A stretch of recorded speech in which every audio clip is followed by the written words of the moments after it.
இப்போ நம்ம வந்து இட்லி தோசைக்கு மேட்சிங் ஆட்டு ஒரு சைட் டிஷ் ஆட்டு ஒரு சாம்பார் செய்து எப்படின்னு பார்க்கலாம்.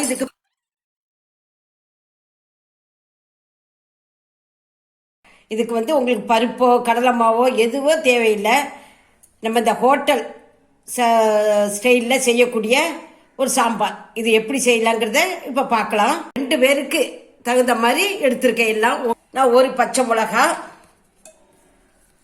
ஒரு 4 பல்லு பூண்டு, ஒரு சின்ன சைஸ் வெங்காயம், பெரிய வெங்காயம் எடுத்திருக்கேன், ஒரு 2 தக்காளி,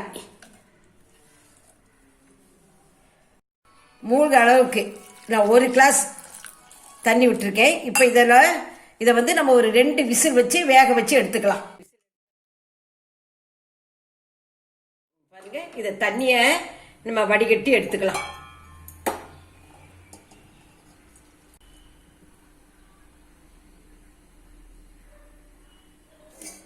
இதை நம்ம இப்போ தண்ணி எதுவும் விடாமல் ஒரு மிக்ஸி ஜாரில் அரைச்சி எடுத்துக்கலாம். கடுகு, ஜீரகம், வெந்தயம், ஒரு 5-6 வெந்தயம், இப்போ ஒரு 3 வரமிளகாய், கொஞ்சம் கருவேப்பிலை,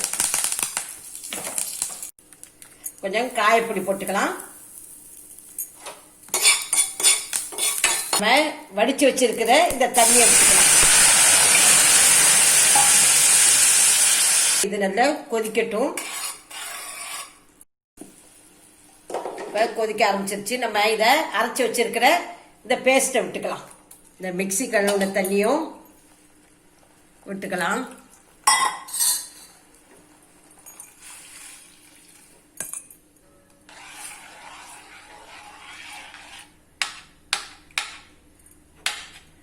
இப்போ 1 ஸ்பூன் சாம்பார் பொடி, உங்கள்கிட்ட குழம்பு பொடி இருந்தாலும் போட்டுக்காங்க, மஞ்சள் பொடி, உப்பு.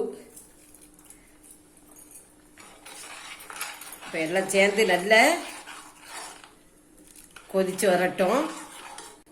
நான் வந்து ஒரு 1/2 ஸ்பூன் சீனி போடுவேன். நீங்கள் பார்த்தீங்கன்னா இந்த ஹோட்டலில் வந்து தரக்கூடிய சாம்பார் வந்து கொஞ்சம் ஸ்வீட்னஸாக இருக்கும். உங்களுக்கு தேவையில்லைன்னா ஸ்கிப் பண்ணிடுங்க. இப்போ கொத்தமல்லி கீரை போட்டுக்கலாம். இப்போ சாம்பார் ரெடி ஆயிடுச்சு. நான் இதை ஒரு பாத்திரத்தில் மாற்றிக்கிறேன். இப்படி